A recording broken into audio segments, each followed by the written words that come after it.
A new general manager was parachuted into our company. Word on the street was that he was the golden boy of some big shot at the corporate headquarters. To manufacture some quick results, he fired me, the company's top sales producer, on his very first day. He then shifted all my high-value clients directly under his own name.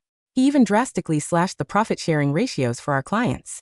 He did all this just to suck up to the executives at the main office. At the annual corporate gala, he boasted to everyone. He said, "Look how talented I am.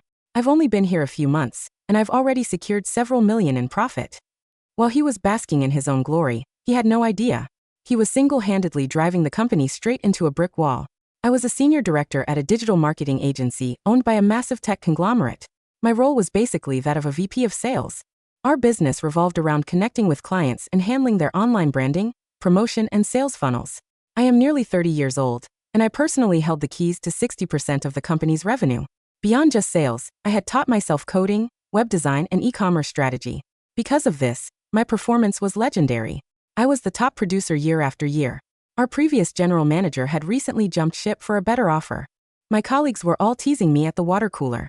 "Hey Jade, when are you taking us out for a steak dinner to celebrate your promotion?" I gave them a modest smile. "Nothing is official yet, guys." "Come on, it's a done deal," they insisted. I just laughed it off, but in my heart, I was genuinely excited. I had worked so hard and turned down so many headhunters from rival firms. What was it all for? It was for that title and the raise I had earned. The next day, however, we received an official notice. The head office was sending over a new general manager. His name was Leo Trent, and he was supposed to be some kind of professional turnaround expert. Many of my colleagues felt the injustice on my behalf. I felt a sting of disappointment for a moment, but I quickly adjusted my mindset. I told myself that as long as my commission stayed high, the title didn't change my bank account. However, the very day Leo Trent arrived, he called me into his office. He told me I was being terminated immediately. I was stunned. I looked him in the eye and asked, "Why?" "You're 30 this year, aren't you?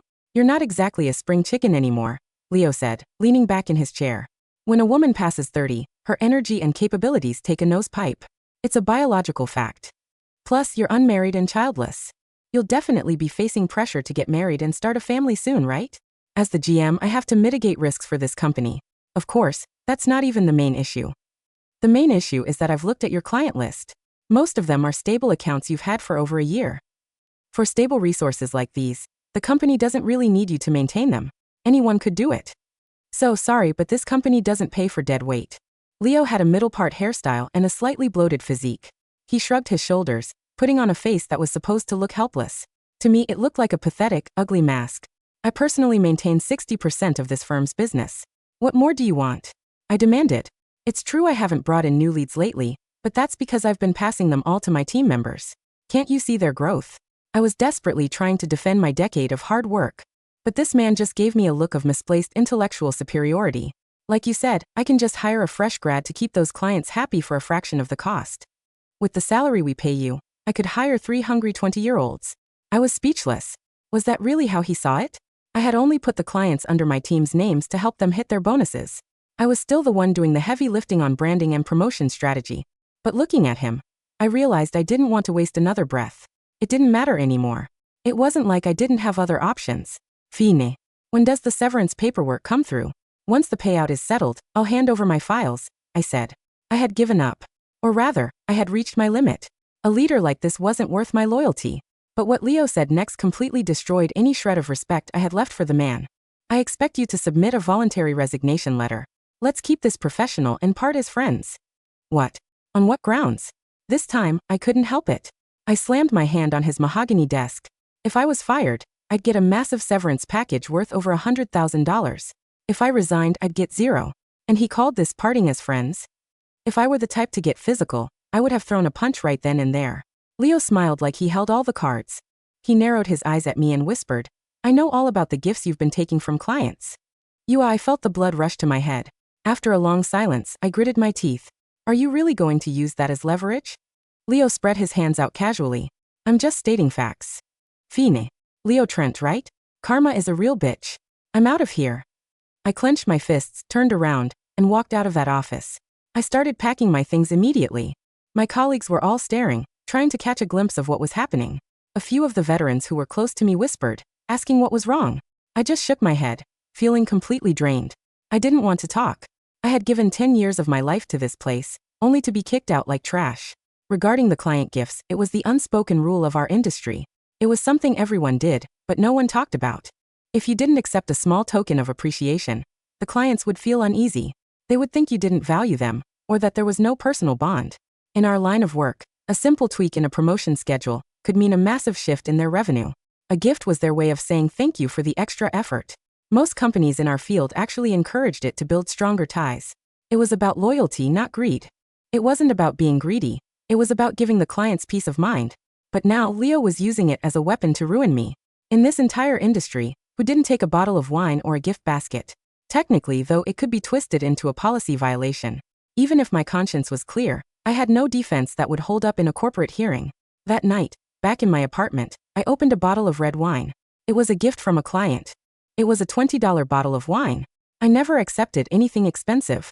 I usually sent back a gift of equal value to keep things professional and balanced. I held my glass and watched the city lights of Chicago. For the first time, this glittering metropolis felt cold and lonely. I missed my parents. After a few glasses, my phone started blowing up with calls from the other directors. I didn't feel like repeating the story 5 times, so I started a group video chat. Is Leo a total moron? Firing the top producer on day 1? What kind of move is that? Wayne was the first to speak up, sounding absolutely furious. He told me my clients were stable and that I was basically irrelevant now. I said, feeling the buzz of the wine. What a joke. If that's true, why does the company need any of us? He should just do it all himself. The oldest director, James, shook his head. I heard he's a relative of someone high up at corporate. He's a total outsider to this industry. The group went silent. An incompetent boss with a powerful connection is a nightmare scenario. We all knew the deal. We all shared a bitter laugh. Lewis tried to cheer me up. It's fine, Jade. You'll have 5 offers by Monday. You'll probably get a massive raise. Exactly. You've been here 10 years. That severance check must be huge. You owe us a round of drinks. That comment stung like a needle. I just shook my head with a bitter smile. The silence that followed was heavy. Wayne, who has a short fuse, shouted, "Wait, don't tell me you didn't get severance." I submitted a resignation letter. I whispered, "What?" The group chat exploded. "Why would you do that?" James frowned and told everyone to pipe down. He asked me what really happened. Since we were old friends and their jobs might be on the line next, I couldn't keep them in the dark. I told them how Leo used the client gifts to blackmail me into quitting. Wayne nearly smashed his phone. He ended up slamming his old thermos onto his desk with a loud bang. The others looked grim. They realized that if I was the first target, they were likely next on the list. The news about the gift investigation spread through the office like wildfire. Suddenly, everyone was living in fear. A few junior employees even quit on the spot. I was busy looking for work, so I didn't have much time to pay attention. But my old coworkers kept texting me updates and venting their frustrations. I just watched with a cold smirk. It was obvious that Leo Trent knew absolutely nothing about how this business actually worked. He couldn't even imagine the consequences of his actions. Some rules are unwritten for a reason. You don't just drag them into the light and set them on fire. I was almost looking forward to the moment the whole thing blew up in his face. I didn't have much time for a front row seat, though. I reached out to a rival firm that had tried to poach me months ago. After a quick call, I had a new job lined up to start in a week. I was feeling good until my phone rang. It was Leo. "You're the one who leaked the information about the gift policy, aren't you?" Leo's voice was full of accusation. I scoffed. "Yeah, you got a problem with that." I could hear Leo's condescending chuckle through the phone. "That's a breach of confidentiality, you know." I laughed out loud. "Confidentiality? Leo, since when is firing people a corporate secret? Besides, I resigned. Why don't you educate me on exactly what secret I supposedly leaked?" "Listen, Jade Sterling. You're only 30. Do you really want to burn your bridges this early in your career?" His tone was threatening now. It was much more honest than his fake professional act from before. I hit back without hesitation. "Leo, I don't know how old you are, but if you're brave enough to do it, don't be a coward when people talk about it. As for my bridges, I've already left the building. My career has nothing to do with you anymore." I made sure to emphasize the word left just to mock him. He started this war, not me. Fine. You're very bold. I just hope you don't regret this," Leo said before hanging up. I stared at his number for a second, called him a pathetic loser, and blocked him immediately. I felt the weight of Leo's threat sooner than I expected. That same evening, the firm that had just hired me called back. The hiring manager told me that they needed to postpone my start date. I asked how long the wait would be, and they said they couldn't give me a timeline. I told them that in that case, I'd keep looking elsewhere. There was a long silence before we hung up. I could tell they were debating whether to tell me the truth. They were either sad to lose me or guilty about backpedaling. It didn't matter. I reached out to several other companies that had scouted me in the past. The results were exactly what I feared. The people who were once desperate to hire me were now being polite but distant. They didn't flat out reject me, but they asked me to submit a formal resume and wait for an interview. I told them I'd think about it, but I never went. I knew exactly what the outcome would be. Leo had clearly done some dirty work behind the scenes. If a company is willing to drop a top producer because of a phone call from a guy like Leo, they aren't worth working for anyway. Still, the realization that someone had betrayed me hurt. Leo knew exactly which companies had been talking to me. That meant someone on my old team had talked. I had treated them like family. I guess money and fear really do change people. It reminded me of that old saying about how far people will go for profit. For 100% return, people will break the law. For 300%, they'll risk the gallows. Corporate life is a blood sport. I stopped calling the big firms and started applying to smaller companies I had no prior connection with. Several called me in for interviews almost immediately. The interviews went perfectly, but after that, a silence. Leo's reach was longer than I thought. I spent a month hitting wall after wall. For a moment, I felt lost. I even started to doubt if I should have been so stubborn. But the feeling passed quickly. I knew I was right, and I wasn't going to let a snake like Leo Trent win. While I was job hunting, I kept in touch with my old coworkers. I learned that Leo had reached a new level of desperation. He had officially moved all my old accounts under his personal management. Now I knew why he had targeted me first. He wanted to steal my numbers to make himself look like a hero to the corporate office. It was a short-sighted, stupid plan. It made me even more determined never to back down. If I gave in to a man like that, I wouldn't be able to look at myself in the mirror. One night, the directors called another group chat. They told me Leo had made an official declaration in the office. He told everyone he was going to blacklist me from the industry. He claimed no company would hire me because he'd steal their clients if they did. The ego on this man was unbelievable. I just sat there and listened to them complain. I heard from the janitor that Leo's been on the phone badmouthing you all week, Wayne said. Even the janitor thought he sounded like a creep. I knew he was poisoning my background checks. My left pinky toe could have guessed that. James tried to be the voice of reason. Jade, maybe just apologize to him? He's got connections at corporate. He can make this go away. Wayne slammed the table again. Apologize for what? If you bow down to that prick, I'll lose all respect for you. If you can't find work in Chicago, move to New York or LA. It's not like this is your hometown anyway. Most of them wanted me to play nice. Only Wayne was cheering for me to fight to the death. I'm not apologizing, I told them firmly. I didn't move to this city to be bullied by a guy like him. If I have to give up my dignity to work, I'd rather go home and marry a farmer. The chat ended with a mix of sighs and cheers. My heart was racing. I knew this wasn't the end. My opportunity was coming. 3 days after Leo put out the word that I was blacklisted, I stopped knocking on doors. If the corporate ecosystem in Chicago was too small, and if executive recruiters were too cowardly to look past a fake whisper campaign, then I was playing the wrong game entirely. I had spent 10 years building someone else's empire. I had the code, I had the technical strategy, and most importantly, I had the personal, mobile numbers of every single decision maker who actually signed the checks. I took $20,000 from my savings, leased a small, sunlit studio space on the 3rd floor of an old brick building in the West Loop, and registered a new LLC, Apex Strategy Group. I didn't steal a single file from my old company's server. I didn't need to. The algorithms, the tracking funnels, the custom API scripts that routed real-time conversion data, I had written them all from scratch in my own head over 5 years of 70-hour work weeks. Meanwhile, inside my old office, Leo Trent was busy putting on a masterclass in corporate suicide. Wayne called me on a Thursday night from a sports bar near the office. Sounded breathless, half-drunk, and entirely thrilled. Jade, you won't believe what this clown just did. Wayne barked into the receiver over the noise of the bar. He pulled up the accounts you used to run. You know how you had custom profit-sharing structures for Vanguard Retail and Meridian Logistics? Of course, I said, leaning back in my desk chair, sipping cold brew. They get a reduced management fee because they commit to a minimum $2 million annual ad spend. If they hit their targets, we take a smaller cut of the upside. It's why they stayed with us for 6 years. Well, Leo looked at those contracts and saw lost revenue. Wayne laughed, pounding the bar counter. He sent an official notice to Marcus Thorne at Vanguard yesterday.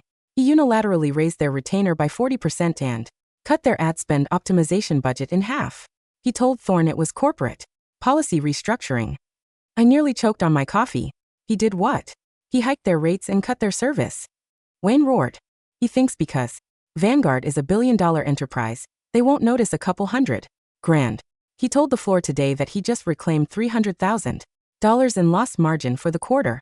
He actually printed out a chart and pinned it to the main breakroom board. How did Marcus react? I asked, my voice deadly quiet.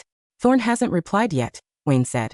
But his VP of marketing called James this morning asking if you were out of the country, because nobody else at the agency seems to know how to read their custom attribution dashboard. Leo took over the account himself, blocked James from replying, and sent Thorne a automated welcome email template. I closed my eyes, letting out a long, slow breath.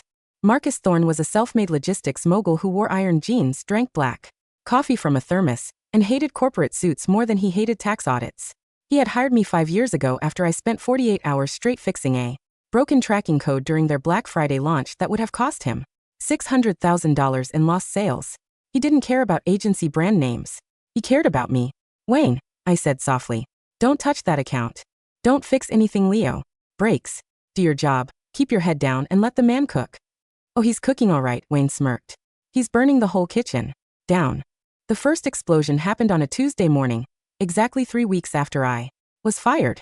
I was sitting in my new West Loop studio, setting up my second monitor, when my personal cell phone rang. The caller ID showed a local number I knew by heart. Marcus Thorne, personal cell. I let it ring twice before answering. Jade Sterling, I said calmly. Jade. Marcus's gravelly voice boomed through the speaker, crisp and devoid of small talk. Are you in Chicago? I am, Marcus. Good. Because I am currently staring at a monthly performance report from your former employer that looks like it was generated by a broken chatbot. My conversion cost went up 32% this week. 3 of our primary funnel links are throwing 404 errors, and some middle management bloated idiot named Leo Trent just sent me an invoice with a 40% rate hike attached to it. I kept my tone strictly professional. I'm sorry to hear that, Marcus. But as you know, I left the agency 3 weeks ago. There was a long silence on the line. I could hear the faint sound of Marcus tapping his heavy gold ring against his mahogany desk, a habit he had whenever he was deciding who to fire. They told me you were on extended medical leave, Marcus said, his voice dropping an octave into dangerous territory. Leo Trent told my team personally that you had stepping down due to personal health complications. A cold, sharp smile spread across my face. Medical leave. Right. I was not on medical leave, Marcus, I said clearly. Mr. Trent terminated my employment on his first day as general manager. He informed me that at 30 years old, my energy was declining, and that my accounts, including Vanguard, were stable enough to be managed by entry-level hires at a lower cost. The silence on the other end was absolute. He said that? Marcus asked softly. He did. He also demanded I submit a voluntary resignation to avoid paying severance, and threatened to ruin my reputation in the city if I spoke about it. Marcus let out a short, barking laugh that sounded like dry thunder. The audacity of these corporate parasites.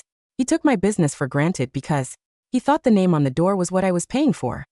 I built your infrastructure, Marcus. I reminded him gently. Not the building. Where are you now, Jade? I founded my own firm, Apex Strategy Group. It's just me right now, but my systems are clean, my servers are running, and my margins don't require corporate overhead. I have a 90-day cancellation clause in my contract with your old firm, Marcus said crisply. However, Section 14B states that if performance metrics drop below 15% of the historical rolling average for 14 consecutive days without remediation, the contract is voided immediately for material breach. I am well aware of Section 14B, I said. I drafted it. My legal team will serve them notice by noon tomorrow, Marcus said. I want your team, or just you, in my office on Thursday morning. Bring a contract.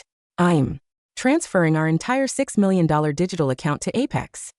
I'll see you Thursday at 9, Marcus. And Jade, Marcus added before hanging up. Don't charge me less than they did. Charge me what you're actually worth. I hung up the phone.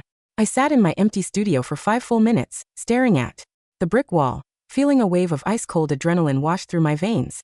The dam had burst. And Leo Trent didn't even know he was standing in the flood. By the end of the month, Leo was riding high on what he genuinely believed was an administrative triumph. To an outsider looking at a raw spreadsheet, or to an executive at corporate headquarters who only checked high-level summary decks, Leo looked like a genius. By firing me, he had instantly eliminated a massive executive salary and commission payout. By hiking the service fees on stable accounts like Vanguard, Meridian, and Apex Bio, he had artificially inflated the branch's projected quarterly revenue by nearly $600,000. On paper, he had cut costs and raised revenue in 30 days. He was so thrilled with his own brilliant numbers that he booked a front row table at the annual Corporate Excellence Gala, the massive black tie event, hosted by the parent conglomerate at the Drake Hotel in downtown Chicago. Every regional executive, VP, and board member would be there. It was Leo's stage to shine, the moment he would solidify his leap into corporate royalty. What Leo didn't understand, because he had never spent a single night in his life looking at raw server logs or customer conversion metrics, was that digital marketing revenue is a lagging indicator. When you break a custom API script, the leads don't vanish instantly. They pool up, drop off silently, corrupt the database, and result in dead sales calls. 3 weeks later, when you cut ad optimization algorithms to save $20,000 on software licenses, the traffic keeps coming for a few days, it just stops buying. The machine keeps humming on inertia until it hits the wall. Wayne sent me a screenshot of the internal company Slack channel on the morning of the gala. Leo had posted a picture of himself in a tuxedo jacket, holding a glass of champagne in his office with the caption, "Excellence isn't about legacy, it's about efficiency.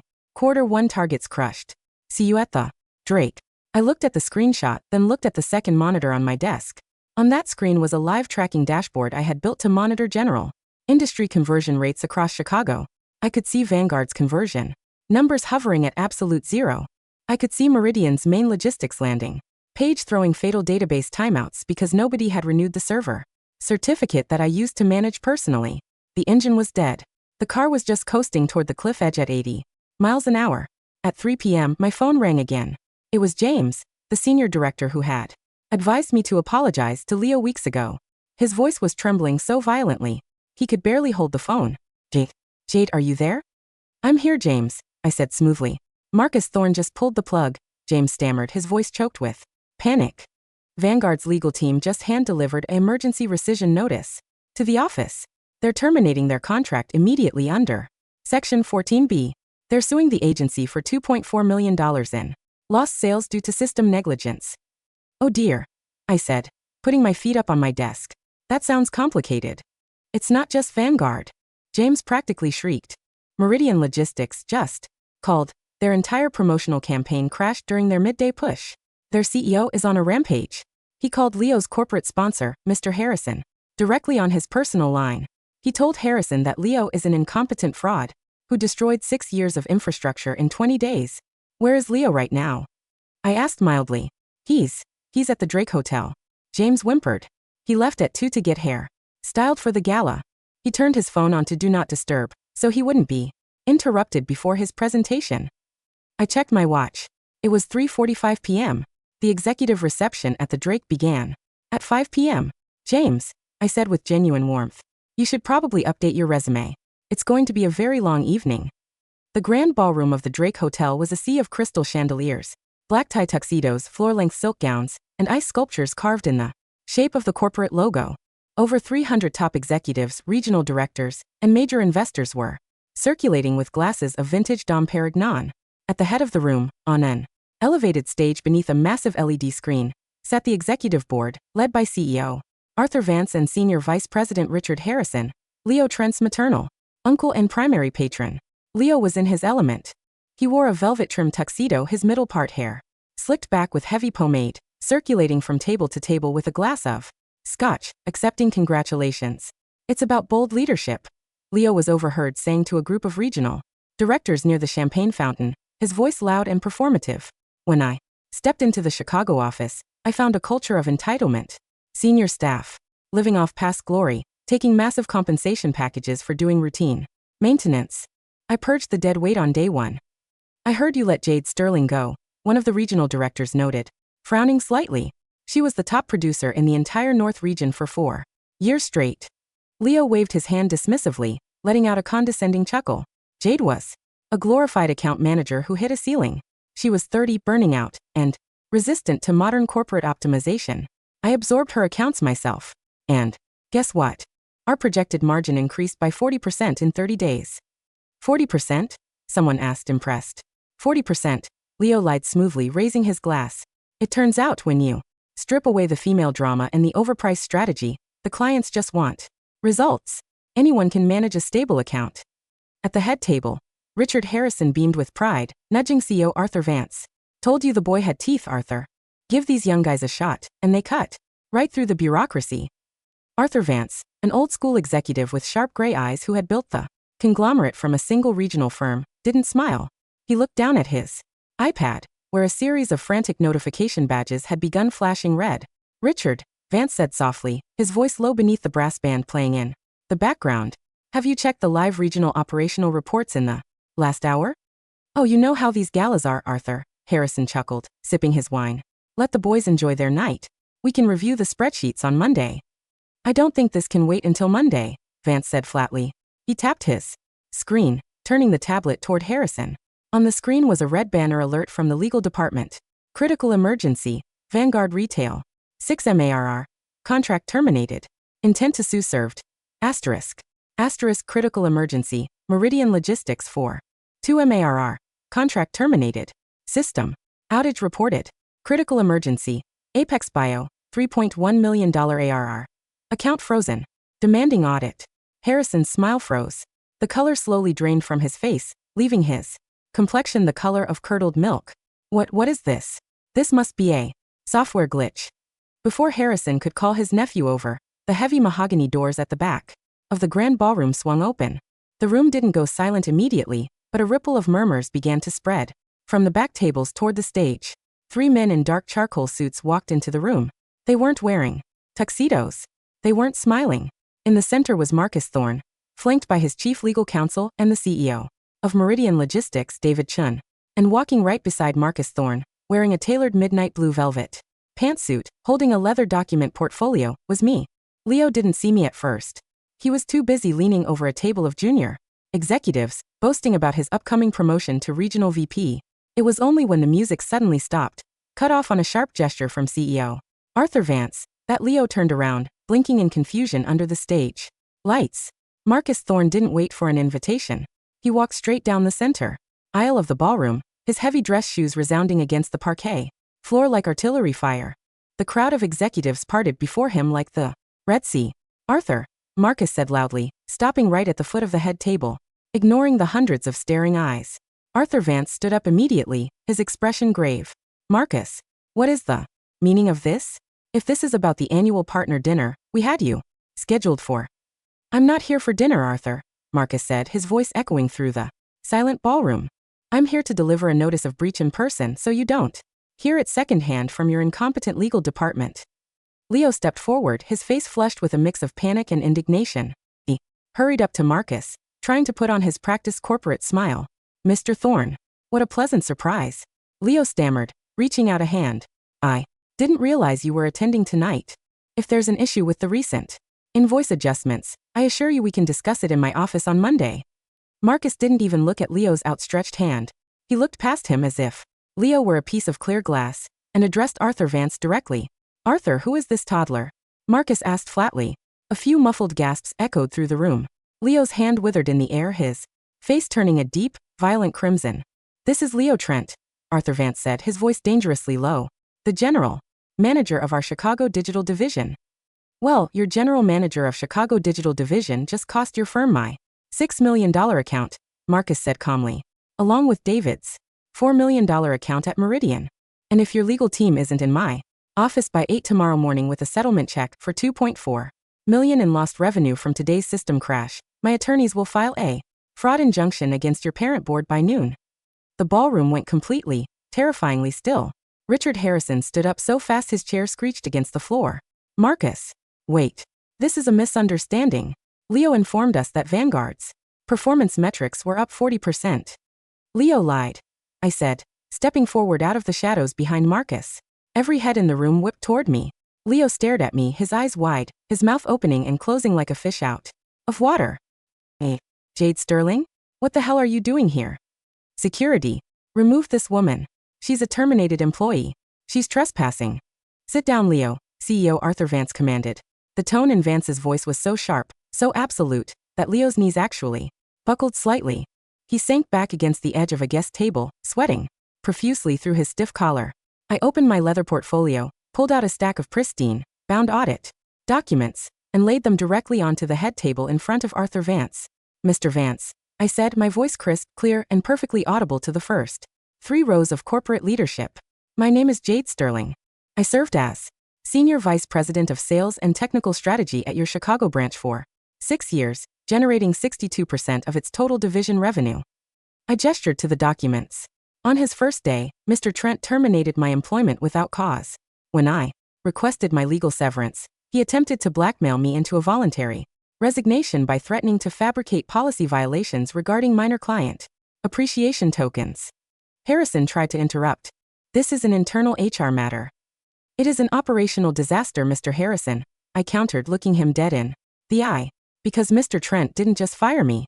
He fired me because he believed that the automated funnels, custom API integrations, and client relationships I spent 6 years building were static resources that required no technical maintenance. I pointed to the secondary sheet on the table. To artificially inflate his Q1 margin figures for this very gala, Mr. Trent canceled our enterprise server licenses, stripped the optimization budgets, and manually altered the profit-sharing ratios on our 3 largest accounts. He did this without understanding that those algorithms were tied to live real-time inventory tracking. I looked at Leo, who was staring at the floor, his face the color of ashes.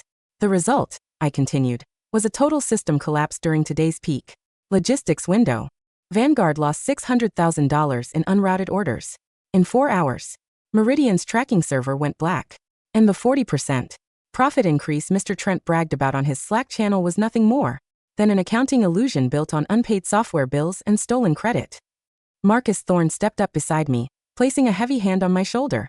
Jade Sterling didn't burn your firm down, Arthur, Marcus told the CEO. Your firm burnt itself down the moment you let a middle management parasite fire the only person in the building who actually knew how to run the machine. Arthur Vance slowly turned the pages of my audit report. He looked at the server logs, the contract termination notices, the legal correspondence, and finally, the screenshot of Leo's Slack post boasting about his tuxedo while $6 million in business was melting down. Vance slowly closed the folder. He stood up, towering over the table. He didn't look at me. He didn't look at Marcus. He looked directly at Richard Harrison and Leo Trent. Richard, Vance said, his voice as cold as Arctic ice. You are relieved of your duties on the executive board, effective immediately, pending a full forensic audit of your branch appointments. Harrison opened his mouth, his lips trembling, but no sound came out. Vance then turned his gaze down to Leo, who looked like he was about to faint. Onto the carpet. As for you, Mr. Trent, Vance said softly, you will pack your personal belongings under security escort at 7 tomorrow morning. Our legal team will be filing a civil suit against you personally for gross negligence, breach of fiduciary duty, and corporate misrepresentation. Vance looked around the room at the 300 stunned executives. The gala is over, Vance announced into the microphone. Everyone clear the room. 10 minutes later, the grand ballroom was empty, save for Arthur Vance, Marcus Thorne, David Chun, and me. Leo and his uncle had been quietly escorted out the back entrance by hotel security. The brass band had packed up their instruments in terrifying silence. Arthur Vance walked over to the floor-to-ceiling windows overlooking the Chicago skyline, holding a glass of water. He took a slow sip, then turned to face us. Jade, Vance said, his voice weary but sharp. I remember your name from the annual performance reviews over the last 4 years. You were always at the top of the chart. I made a mistake letting middle management layers obscure who was actually driving the revenue. You built a system that rewarded nepotism over performance, Mr. Vance, I said. Honestly, Leo Trent was just a symptom. Vance accepted the criticism with a slow nod. Fair enough. Here is my offer. I will fire the entire executive tier in the Chicago office tomorrow morning. I will grant you the general manager position, a 30% equity stake in the regional branch, a doubled base salary, and complete autonomy over hiring and firing. You can bring back whoever you want. He looked at Marcus and David. And we can salvage these contracts. I looked at the older man. 6 months ago, that offer would have been the absolute peak of my dreams. The title, the corner office, the raise, the validation.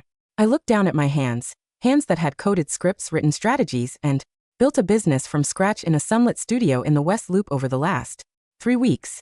I looked at Marcus Thorne. Marcus gave me a subtle, barely perceptible wink. I turned back to CEO Arthur Vance and smiled. No thank you, Mr. Vance, I said softly. Vance blinked, genuinely shocked. No, Jade, I am offering you the entire division on a silver platter. You're offering me the job of fixing a house that you let your relatives burn down. I corrected gently. Apex Strategy Group is already operational. As of 9 o'clock this morning. Apex owns the exclusive digital marketing contracts for Vanguard Retail, Meridian Logistics, and Apex Bio. Vance's eyes widened slightly. You took 60% of my agency's revenue in 3 weeks. I didn't take anything, Mr. Vance, I said, holding my leather portfolio under my arm. The clients left an empty shell and came to the person who actually built their business. That's not theft. That's just the market working.